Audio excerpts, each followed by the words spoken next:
Imagine being judged not for who you are, but for what you lack. Now, imagine a world where even the path to opportunity has a lock you were never given the key for. Hello, ladies and gentlemen, honorable judges and fellow changemakers. My name is Enrico Franditho Sihombing, proudly representing Universitas Sumatera Utara as its most outstanding student. Today, I speak for a voice often unheard, the voice of people with disabilities, in relation to SDGs number 10, Reduce Inequalities. Not long ago, I met an online driver who was deaf. He handed me a card that said, "I am deaf, but I can drive safely. Please communicate through text." Though no words were spoken, what I witnessed was louder than language. Dignity, professionalism, and quiet strength. He didn't need pity. He needed a world ready to see his ability, not his limitation. Yet, globally, according to WHO, more than 1.3 billion people with disabilities still face barriers in education, employment, and basic services. Many are denied not because they lack potential, but because systems were never designed for them in the first place. This is not only a developmental issue, this is a matter of justice. Only half of persons with disabilities are employed.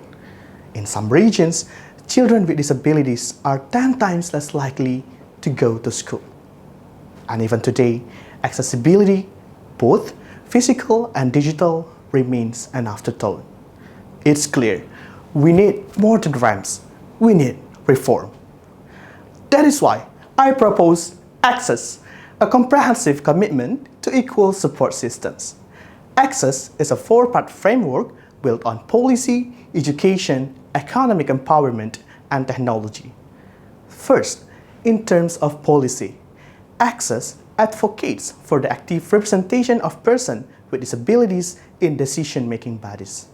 They must no longer be passive recipients of aid, but equal contributors to the laws and systems that shape their lives. This involves revising legislation, enforcing accessibility standards, and institutionalizing inclusive governance. Second, education must serve as a pillar of empowerment. Access calls for the transformation of our education system into inclusive environments from early childhood to higher education. This includes training educators, redesigning learning materials, implementing assistive technologies, and ensuring the physical and digital accessibility of all institutions. Third, Access promotes economic empowerment through inclusive employment. Governments and private sectors must collaborate to create accessible workplaces, provide equal hiring opportunities, and incentivize companies that embrace inclusive practices. Mentorship programs and entrepreneurial support for youth with disabilities are also vital components. Fourth, and perhaps most innovatively, technology as a driver of equality. This means designing digital platforms and infrastructure based on universal design principles. It also means funding and scaling innovations that support mobility, communication, and independence, such as AI-driven voice tools, screen readers, or smart prosthetics. We can begin by launching disability inclusion hubs on campuses, spaces where awareness, innovation, and real change can begin from the ground up. Ladies and gentlemen, reducing inequality is not about helping them, it's about changing us. It's about reshaping systems so that everyone, regardless of ability, has a fair chance to thrive.